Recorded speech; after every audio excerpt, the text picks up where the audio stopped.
All right.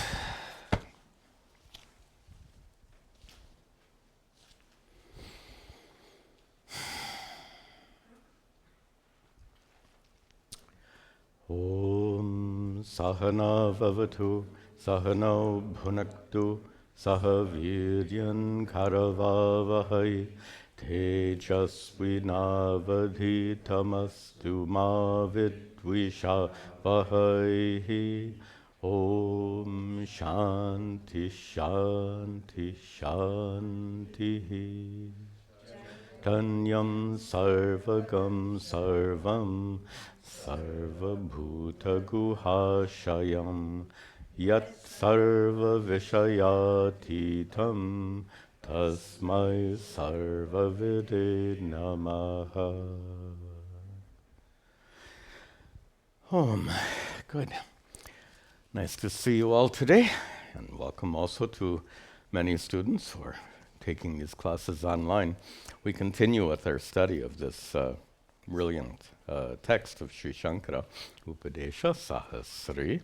In our last class, we had an extensive topic about an extensive discussion about a topic that's very important, though a little bit technical, to be, in a scholarly sense. And that was a discussion about the pramanas. Pramana, as we said, in our Vedantic context, does not mean merely an authority, as it does in Hindi. It means specifically a means of knowledge, an instrument through which you can gain knowledge, like your five senses, including sight. We call that pramana pratyaksha. It is a means for gaining knowledge of the world around us, the tangible world around us. There are parts of the world that we can't see. Have you ever seen an atom? Not individually. Right now you're looking at a bunch of atoms, but you can't make out an individual atom. How do we know they exist? Well, science, which makes plenty of use of anumana, inference, including mathematics.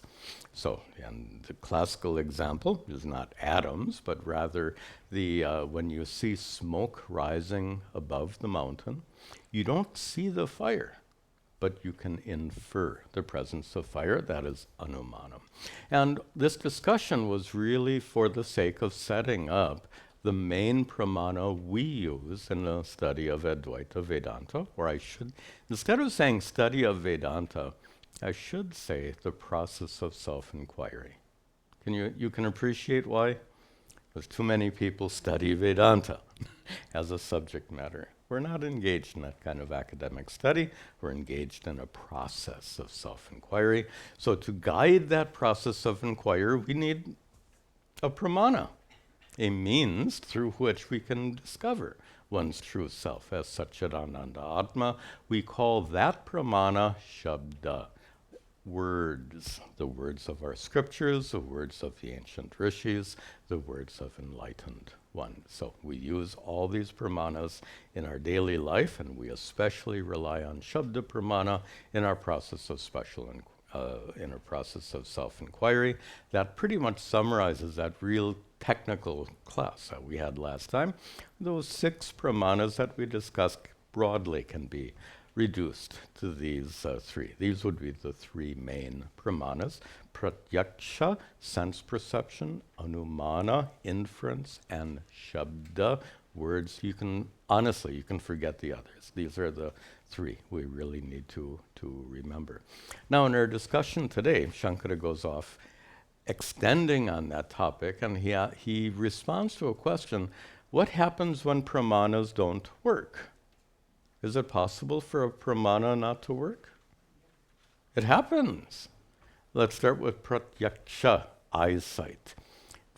Just coincidentally, Vasanti, whom you all know, is in India right now taking care of her 85, 80, I forget how old. Her mother is quite old.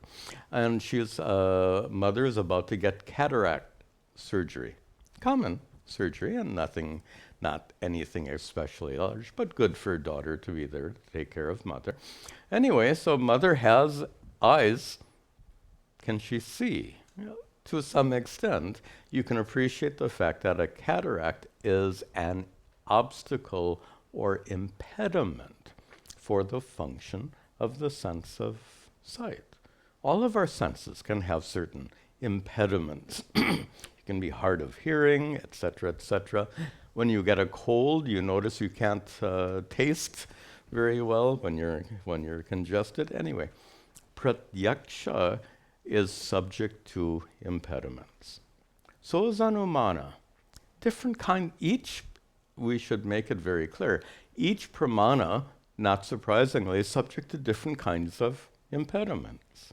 So anumana, inference, is subject to different kinds of impediments. For example, what they call hetu abhasa, technical term, don't worry about it.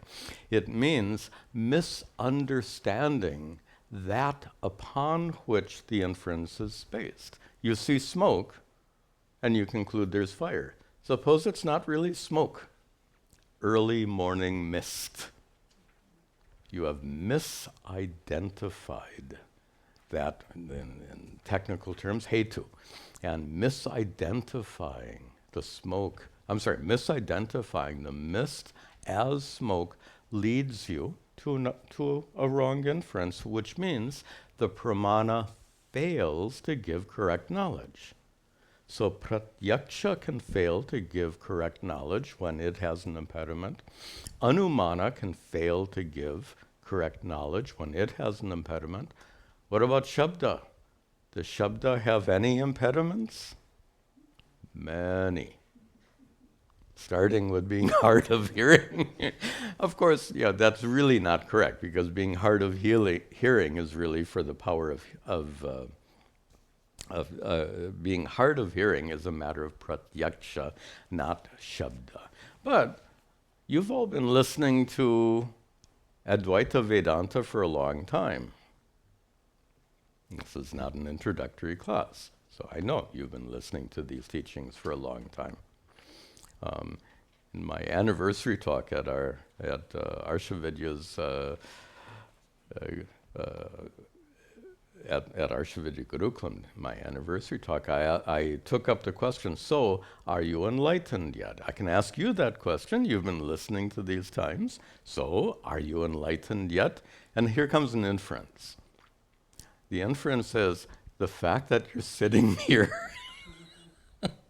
implies inferentially, because if you were enlightened, you could still come and enjoy these classes, but you wouldn't have a need to come and attend these classes. So by inference, I would assume that most of you perhaps are not yet enlightened. Why? Shabda pramana. And in fact, in quite a powerful manner, because we are able in these classes to go to the direct source material, not the Upanishads, in this case Shankara's teachings, which are based on the Upanishads, see the original material in the original language and understand it thoroughly. You don't often get a chance to do that.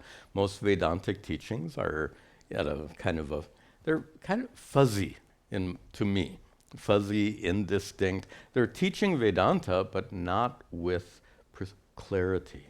We have an opportunity in these classes to go into these teachings with get tremendous clarity about exactly what did those ancient rishis mean, exactly what is Shankara telling us here. We can get that. You get that from these classes. And my job is to do as much as I can so that you can get it.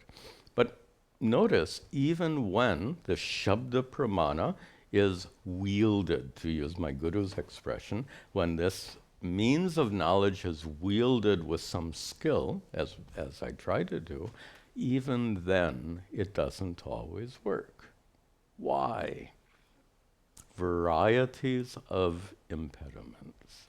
And we'll see in the next class, Shankara starts to talk about those impediments to the operations of Shabda Pramana. chitte hyada chitte hyadarshavat yasmat chitte hyadarshavat yasmat chuddhe vidya prakashate chuddhe vidya prakashate yamair nityaischa yajnaischa yamair nityaischa yajnaischa tapobhistasya shodhanam tapobhistasya shodhanam chittehi shuddhe, breaking the words apart and connecting them.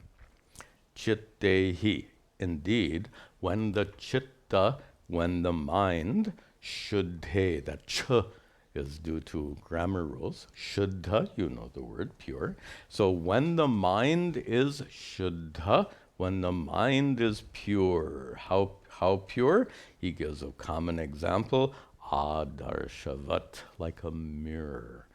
So when the mind is pure like a mirror, vidya, knowledge, discovery of your true nature as sat-chit-ananda atma, prakashate, is prakashate shines, literally, knowledge shines. Knowledge takes place in the mind when the mind is pure, and the mind being pure, pure here means, we've talked about this before, purity is not the presence of something, right? Purity is the absence of something. Pure water means what? Do you add, how is this? What do you have to add to water to get it to be pure? It's not a matter of adding anything. It's a matter of removing the impurities. So here, what is a shuddha chitta, a pure mind? It's not a mind that you've added anything to. It's a mind that's been freed from some kind of impurity. In our current context, the impurities we're talking about are those impediments. There are so many, and this could be a week's worth of daily classes. So let me just identify some of the main impediments that actually Shankara addresses in the second half. So one impediment would be being extrovert, as most people are. Most people look for happiness, contentment, peace, etc., through their worldly activities. Being extrovert is an example of an impediment. So if you are and of course, it's not that someone, I'm pausing because not everyone, many people seem to have a bad habit of going to extreme positions, like I just did when I said everyone. Everyone is a word that suggests an extreme position. So I withdrew the word. Our topic here is that many people are subject to this problem of using extreme positions. He's an extrovert. He's an introvert. Those are extreme positions. Most people lie someplace in between these two extremes. And the point I'm making is you attending these classes, you may be quite introspective, not introverted, that's a different word, but quite introspective. Otherwise, I don't think these teachings would appeal to you much. But it doesn't mean you're completely free of extroversion.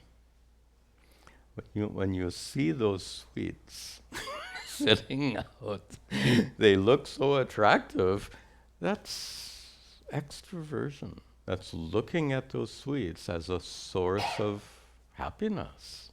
I will enjoy eating those sweets. When you know the true source of that enjoyment comes from within. If the true source of enjoyment comes from within, why should you trouble your body by putting more sugar and fat and other things in it? Stop! Well, that's the problem of extroversion. So even though you may have that introspective perspective, what to say, even though you have that orientation, You're not free from that extroversion. It hangs on for a long time. That is an obstacle to the Shabda Pramana doing its job. Another example, I'll take them in order. Lack of Shraddha. Lack of Shraddha means lack of Shraddha. And Shraddha not in the sense of blind faith. We've discussed this many times. Shraddha meaning having sufficient trust that these teachings are indeed capable of leading you to the end of the road, the highest goal. And you have a right to have that lack of trust. As I said before, you've been coming to these classes a long time. You're still coming. So it's not unusual for that lack of trust to arise. That lack of trust is lack of Shraddha. It too is a huge impediment to the function of the Shabda Pramana. And the last one, and I said there are many, but we'll just talk about three. The last one, and these are, by the way, these are three of the biggest ones I would suggest, even though there are many more. These would be three primary obstacles. And the last one that we'll discuss here is preconceived notions. Over the years, you have picked up, and especially before coming to this tradition of Advaita Vedanta, you've all picked up a lot of other teachings that have different conclusions, make different arguments, and fill your minds with lots of wrong notions. We'll call these preconceived because you have these wrong notions before you come to the teachings of Advaita Vedanta. Some of those preconceived notions are very deeply rooted. For example, at my talk at Arsha Vidya, I talked about enlightenment as an event. One day, I got it. And there is a moment of getting it, but that moment is not exactly what we mean by enlightenment. Anyway, that's not our topic today. That talk, by the way, is on our website. It's a good talk. You might find it useful if you haven't already seen it. As I said before, the topic was, "Are you enlightened yet?" was the message of that talk. So, preconceived notions are another very difficult impediment to overcome. So as long as impediments, not just these three, the list goes on and on and on, and all of those form obstacles to the operation of this pramana, to this teaching. This teaching has the capacity to lead you to the precipice of self-discovery. Notice I said precipice because the teachings can't do it for you. I can't do it for you. Shankara can't do it for you. You have to see. My teacher used an example of this. A doctor can, since we're talking about cataracts, suppose a doctor removes the cataracts and you're laying there with your bandages on. And you say, "Doctor, you've removed my cataracts. You've removed the obstacle. So can I see now?" Your eyes are still bandaged. The doctor can remove the cataracts. You have to open your eyes and see. So it's not up to the doctor to do that. You have to see. That's why I said these teachings can lead you to the precipice of discovery. You have to see. You have to make that discovery. So how can we remove these impediments? Very conveniently, Shankara gives, in brief, some hints. This is a huge topic. Shankara himself deals with it only briefly here in 2 verses, so we'll keep our discussion short. So what advice does he say? In the last line, he says, "Tasya shodhanam." Tasya means manasaha, of the mind, of the chitta. Purification, shodhanam, purification, tasya, of the mind.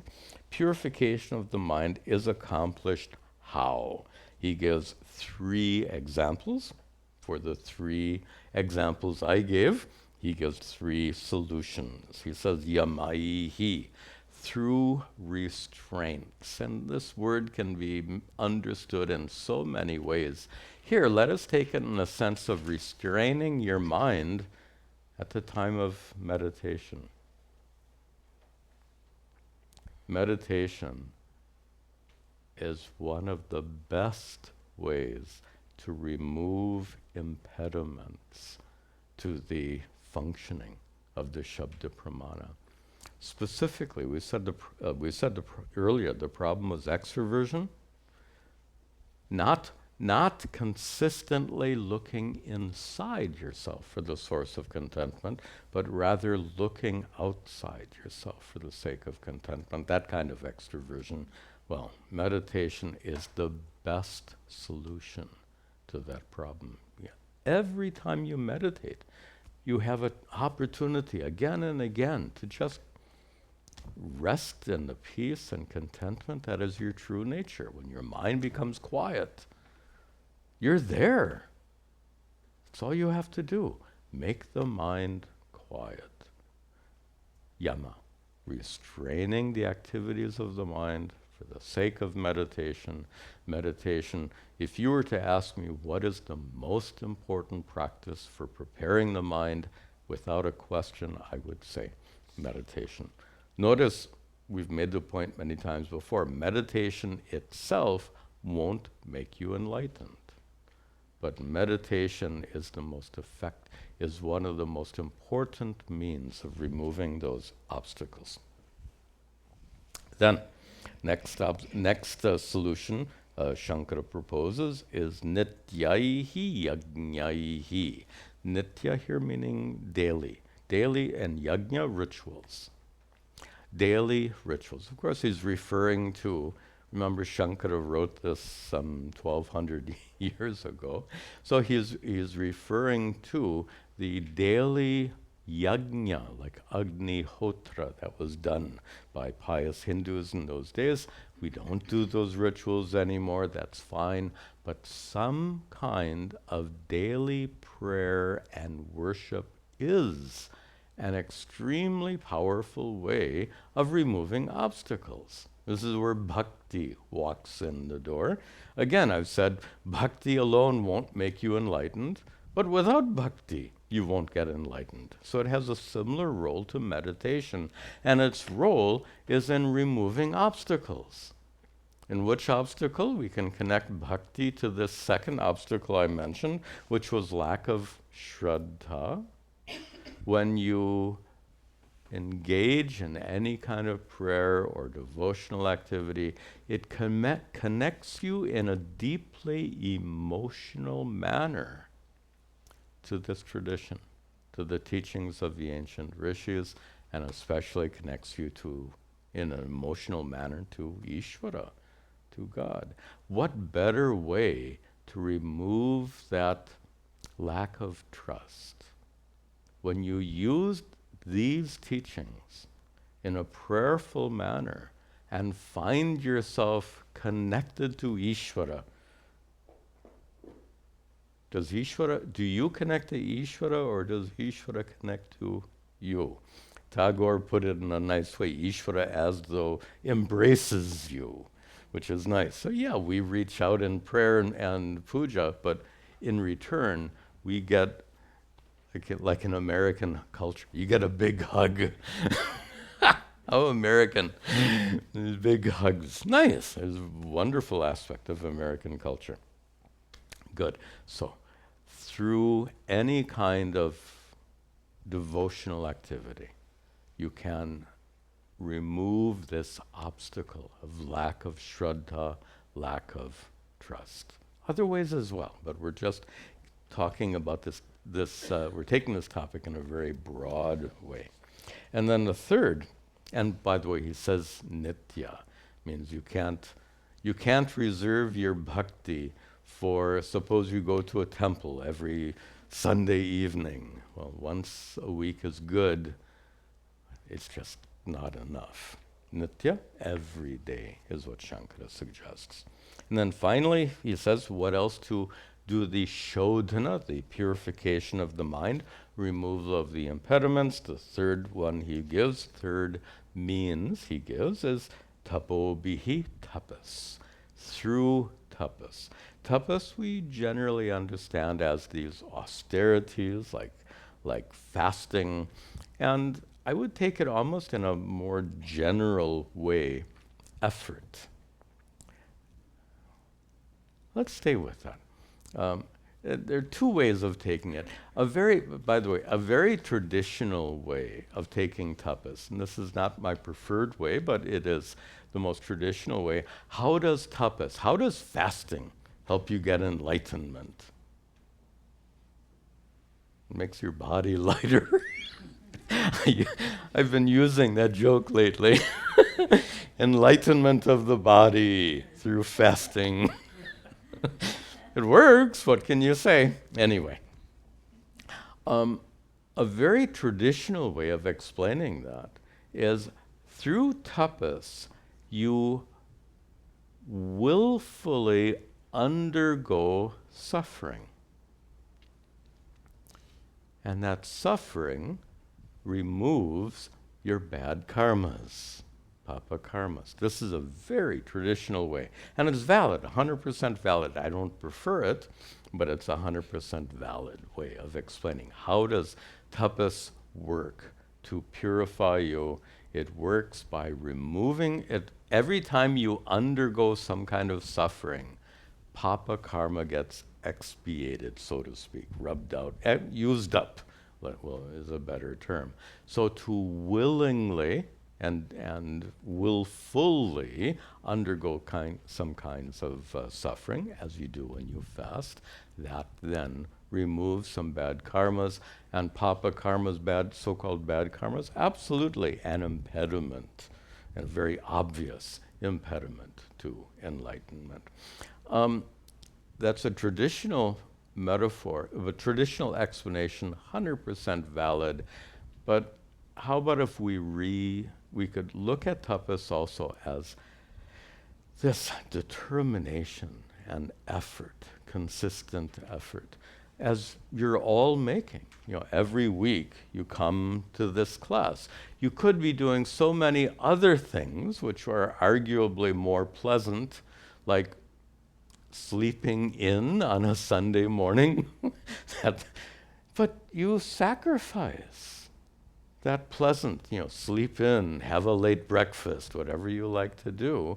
Or those of you watching online, you sacrifice other activities that you could be engaged in, and you dedicate, you commit yourself to this kind of Vedantic self-inquiry, these classes. So that's another way of understanding tapas. Traditional way, expiation of karmas, and a more modern interpretation might be committing yourself to this kind of effort. So, and that effort then would help remove that third category of obstacle. I said the three categories, just the main, biggest three would be being extroverted, lack of shraddha, and the fourth I mentioned was having preconceptions. Those preconceptions, by the way, were gained through karma. Good karma or bad karma. These are misconceptions. You started off with the wrong teacher. We all start off with the wrong teacher. That happens to almost everyone. So due to lack of good karma or due to the presence of bad karma, you start off with the wrong teacher and your head gets filled with a lot of wrong conceptions, these preconceptions. We have to remove them. So the bad karma is removed by good karma, or bad karma is removed through the expiation of tapas, or to take my second interpretation, you have to make an effort to overcome those preconceptions. You have to recognize that you've been holding on. Nice American expression. We all have our pet ideas. These pet ideas are preconceptions. Some of them are right. Some of them are not right. But sometimes we don't re-examine our pet ideas, our preconceptions. That's where the problem lies. We have to re-examine them. So here we have talked about 3 possible impediments to the function of this pramana, Shabda pramana, and 3 ways of resolving those impediments. So we continue with this topic in the next verse.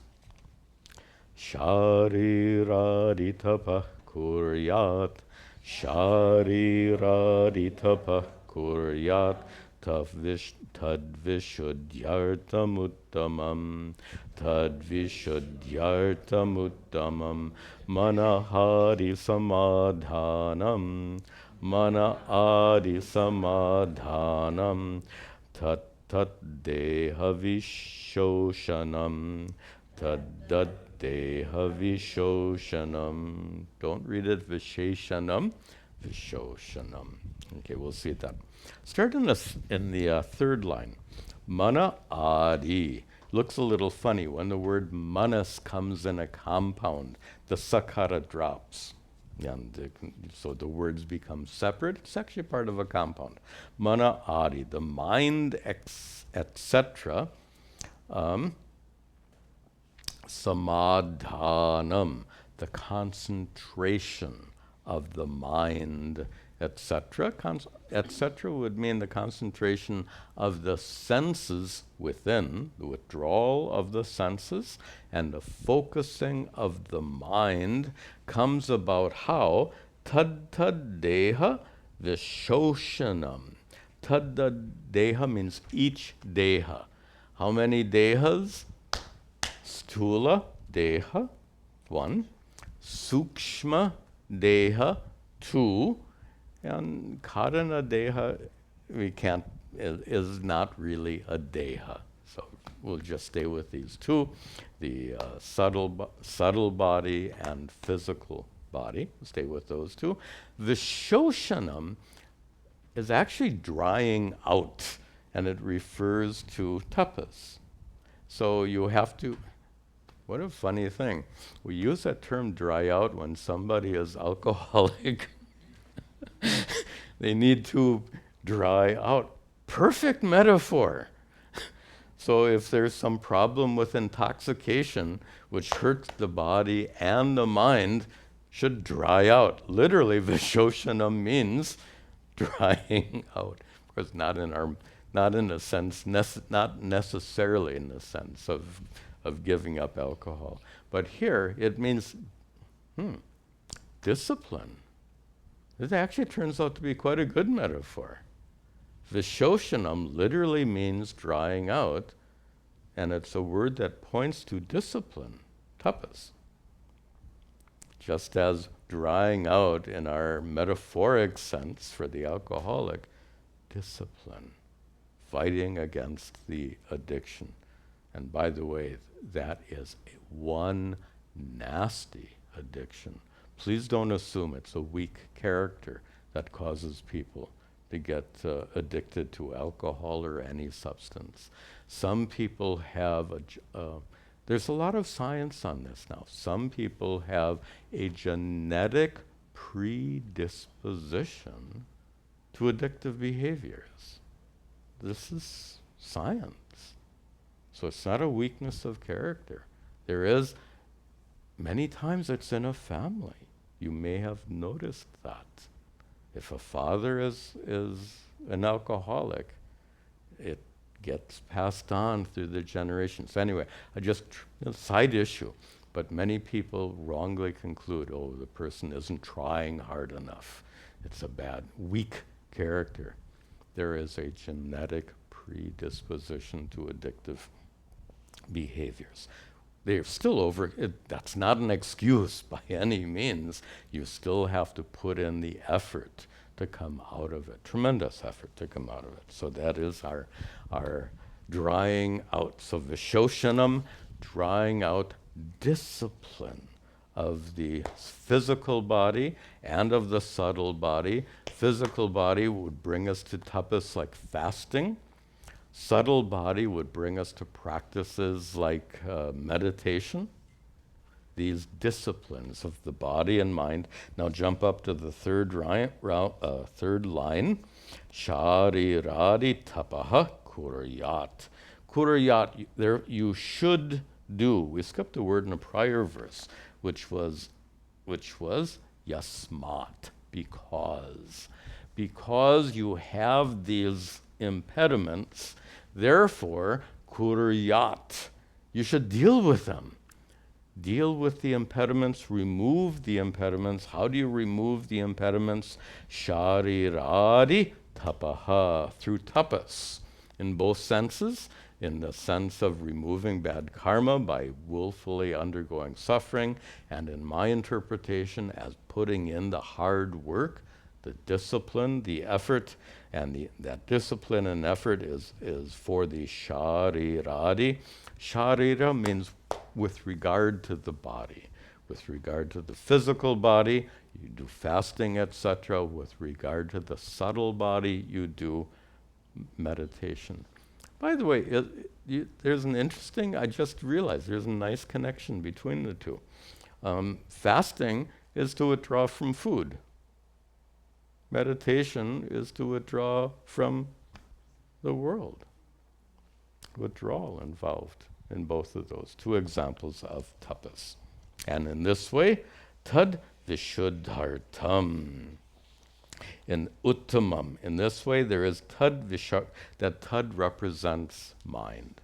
There is vishuddhi artam. It is, artha here means for the sake of. It is for the sake of the vishuddhi, the complete purification, tat, of the mind, of the chitta, is accomplished. And here Shankara adds an adjective, uttamam, the highest, the best means for removing these impediments is basically everything we've been talking about, which he summarizes with the words tapas, discipline of the physical body and of the mind, both. Excuse me. So, with that verse, we come to the end of a topic, and we're about to begin a completely different topic. It would be so nice if there were chapters in these chapters, subheadings in these chapters. That's a modern convention for what, I don't know why, but it wasn't practiced in ancient times. I guess they presumed that if you're studying this text, you're smart enough to figure out where a new topic begins. But to be honest, it's not always so easy to see when those chapter demarcations occur. Our modern practice of putting subtitles and getting a context, so not subtitles. Subtitles is for videos. Same both. I just realized. Subtitle, you have a title, you have a subtitle. But then we also use subtitles for caption that you might have on a video. So anyway, not in the sense of caption. You have a main title, you have a subtitle. They would be very helpful. So let us put in a subtitle right here. New topic. New topic is how avidya and maya are similar. Avidya, ignorance. Maya, not exactly ignorance. How they are similar. And I don't want to talk about how they're similar yet. I think it'll come in next week's class. So we're going to talk, Shankara here starts off talking about avidya, and then very deftly shifts from avidya, ignorance, to maya. We'll discuss that much more in the next class. We're going to start off today. I think we can see these two verses dealing with ignorance. And ignorance in a very specific manner, in a very fundamental manner, in a very Vedantic manner. And let me just give the introduction. And my ignorance in a very fundamental manner is this. Your true nature is sat-chit-ananda atma, which is unchanging consciousness. Unchanging is a very important word in our context. You are the unchanging observer of constantly changing experiences. If you really get that, you are 90% of the way to the end of the road. That's such an important recognition, that you are the unchanging observer of constantly changing experiences. So that's such an important teaching Shankara gives. And that truth is not understood, it's not fully recognized. You understand it conceptually. Yes, consciousness must necessarily be the unchanging witness of these changing conditions of mind. If consciousness changed along with the mind, you've heard this argument many times, if consciousness changed along with the mind, you wouldn't detect the changes in your mind. We've had this argument before. You get it conceptually. All of you get it conceptually because we've talked about this many times. But for most people, it stays conceptual. You don't see yourself as the unchanging observer. You see yourself as subject to change, like getting happy or sad. You don't get happy or sad. Happiness and sadness arises in your mind. You observe the happiness and sadness arising in the mind. These few sentences are enough to make my point. It's only understood conceptually for most people. Sat-chit-ananda Atma is the unchanging revealer of the constantly changing activities of the mind. All of that is absolutely correct. But it's not enough. Because we're not talking about Sat-chit-ananda here, we're talking about you in your essential nature. You are the unchanging observer of the constantly changing activities of your mind. The fact that you don't get it at a personal level demonstrates the continued presence of ignorance, which is our next topic here. Drishtam jagaritam vidyat, drishtam jagaritam vidyat, smritam swapnam tadevatu, smritam swapnam tadevatu, sushuptam tarabhavam cha, sushuptam tarabhavam cha, swatmanam swamatmanam param param, swamatmanam param param. Our common topic of three states of experience, the constantly changing experiences of your life, can be put into three categories. Experiences you're having when you're awake, like right now, experiences you have in a dream, like you did last night, and experience, or I should say the lack of experience, when you have dreamless sleep. These are our three states: Jagrat, Swapna, and Sushupti. Very quickly, Shankara summarizes them in one verse. He says, Jagaratam vidyat, you should understand the waking state to be a state of drishtam, when you experience the world. Drishtam literally means seen. And here it refers to experiencing the world outside, as opposed to dream state. Swapnam tadeva tu, but the state we call swapna, dream, is a state in which you experience what is smritam, remembered. Drishtam, literally seen, but experienced of the world around you. Smritam, remembered. Your dreams are made mostly of your, your waking experiences rehashed, as it were. Put in a mixie, mix it up, whatever comes out. It's usually very entertaining and different. Anyway,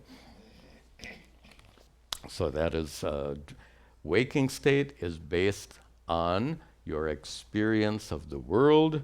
Dream state is based on your memories, impressions of what you experienced when you're awake. And sushuptam, the state of deep sleep, sushupti, is tad abhavam. Tad means tayoho, of those two.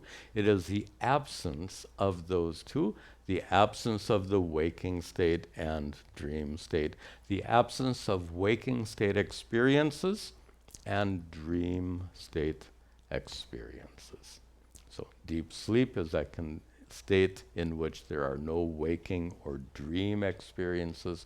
We can say it is the experience of nothing. Of course, that leads into a big argument, which we're going to very conveniently gloss over. How do you experience nothing? We can talk about that for a long time. That's not our topic here. So, deep sleep is the absence of those two. Shankara simply establishes these three states of experience which constantly alternate every day and night. We go through these three changing states of experience, but swam atmanam, your own true self, swam, one's own, atmanam, true self, is param. It is the ultimate param.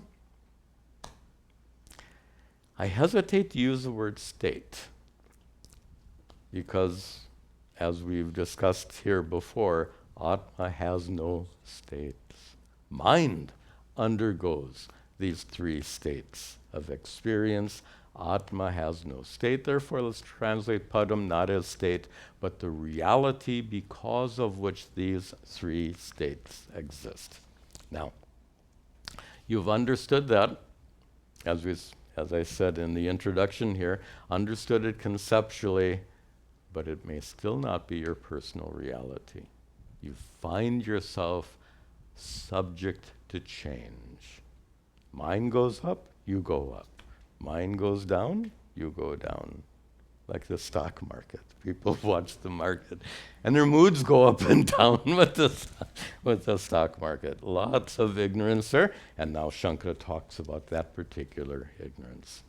Sushuptakyam tamo jnanam, sushuptakyam tamo jnanam, bijam swapna prabodhayoho, bijam swapna prabodhayoho, swatma bodha pradagdam syat, swatma bodha pradagdam syat, bijam dagdham yatha bhavam, bijam dagdham yatha bhavam.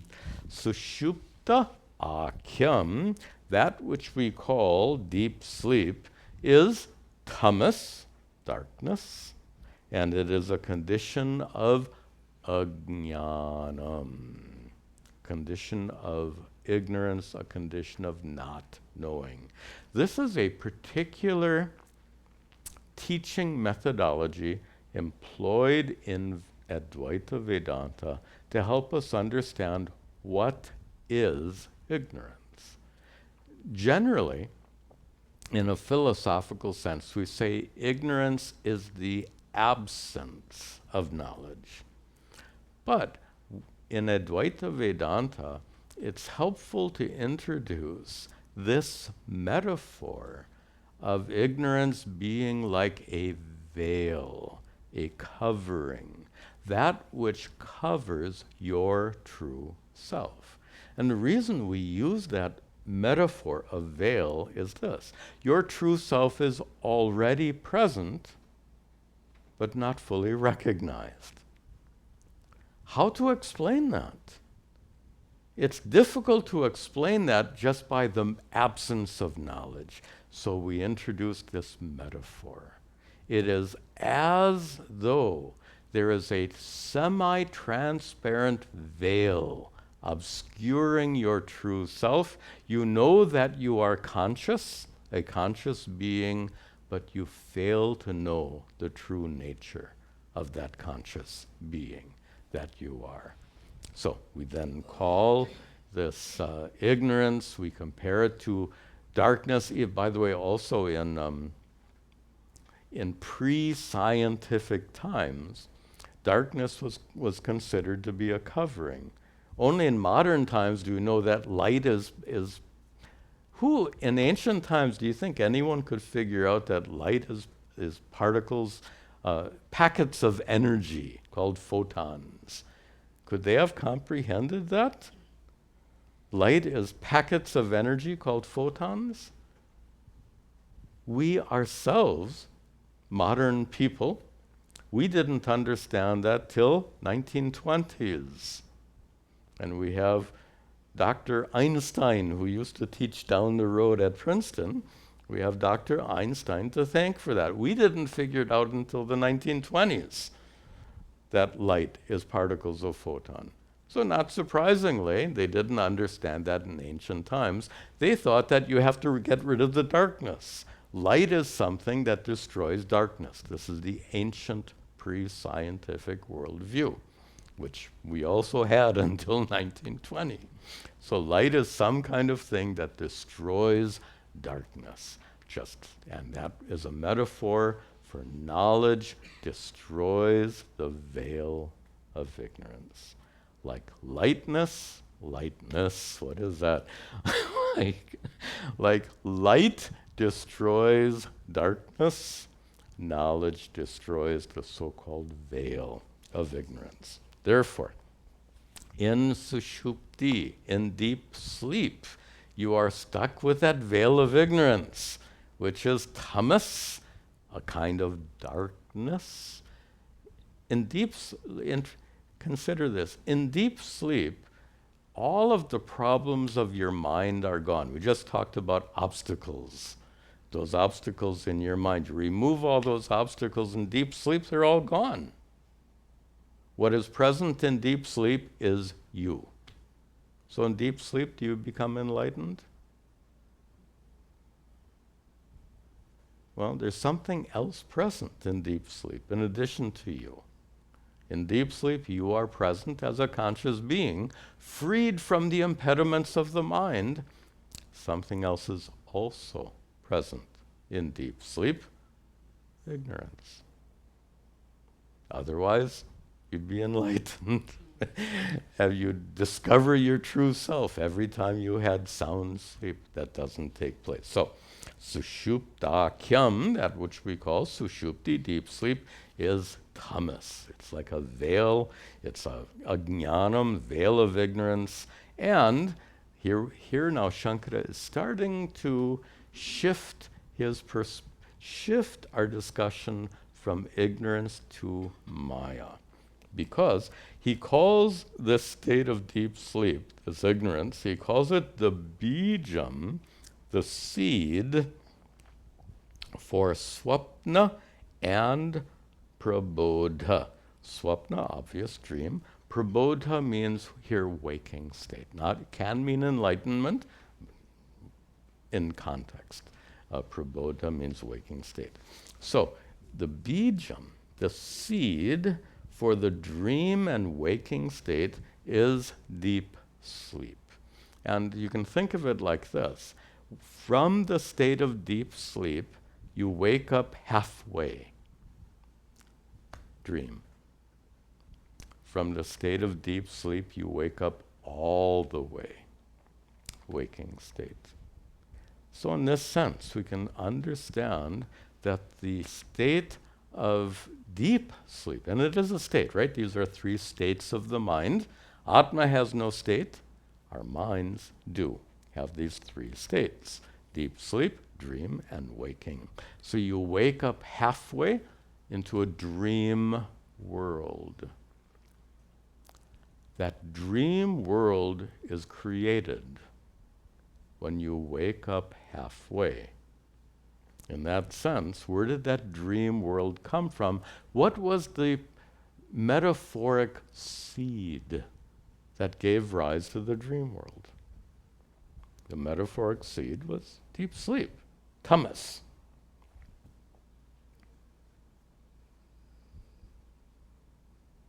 Some connection I'm not getting.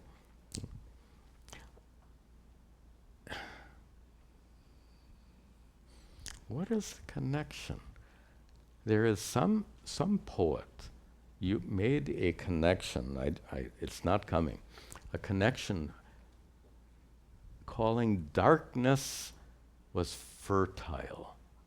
Fertile darkness.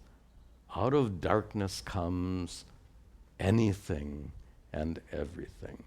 There's some poetic expression. I'm just not able to get it. Anyway, that's our topic, though. Out of that darkness of deep sleep arises your dream world, and out of that darkness of deep sleep arises this world when you wake up. In this sense, both the dream state and the waking state have the deep sleep state as their seed. That seed germinates, so to speak, and gives rise to waking state experiences and dream state experiences. This idea of bijam, seed, is being introduced here to set us up for the next verse, in which we're going to shift our attention to Maya. We'll save that for next week. Let's just stay with ignorance for right now. So understand this ignorance to be like a seed. It's a metaphor. We love metaphors, don't we? We meaning Vedantans. In the study of Vedanta, there's such extensive use of metaphor. Thank goodness. If it weren't for these metaphors, this stuff would be a whole lot harder to grasp. What do they say? A picture is like 1,000 words. Metaphors are like conceptual pictures. They're not drawn pictures, they're like idea pictures, conceptual pictures. So if a picture is worth 1,000 words, a metaphor is worth 1,000 ideas. I don't know, something like that. We'll make it up. So this bija, this seed, is a metaphor for ignorance, and this is a perfect place to end our class. Because we'll see the second half of this verse in the next class, but this is perfect. So think of this. We generally think of ignorance. Let me make this point. In Western philosophy, ignorance is an absence of knowledge. But in Advaita Vedanta, it's so helpful to look at ignorance as a presence. Just as they looked up, and in ancient times, darkness was like a covering which had to be removed by light. Again, that's pre-scientific, fine, but this is the metaphor. We have to understand these teachings, we have to adopt a pre-scientific worldview. Darkness is a covering which has to be removed. Ignorance, like that darkness, is a covering. It is a veil. And a veil here which partially obscures, as I said before. You know you are a conscious being. You don't know the full extent of that consciousness. In particular, you don't know that consciousness is unchanging. We generally take ourselves to be, I am a conscious being, and I am subject to being affected by events in my life, right? That's a common notion. I am a conscious being. You have partial knowledge. I am a conscious being. I am sat-chit, conscious, chit, being, sat. That's what the words mean. Chit means consciousness, sat means existent. I am sat-chit. But because you don't recognize that your consciousness is unchanging, utterly unaffected by events in your life. The ananda part gets left out. The ananda part isn't recognized, and instead there's a lot of suffering and struggle. So we have to remove that veil of ignorance so that you don't merely know that you are sat-chit, a conscious being, but that you know you are sat-chit-ananda, a conscious being who is unchanging and therefore utterly untouched, unaffected by suffering. So we'll see more of that in the next class. Om Sarve Bhavantu Sukhinaha Sarve Santu Niramayaha Sarve Bhadrani Pashyantu Ma Kaschad Dukkha Bhag Bhavet Asato Ma Sadgamaya Ma Jyotirgamaya Mrityor Ma Amritangamaya Om Shanti Shanti Shanti Om Tat Sat.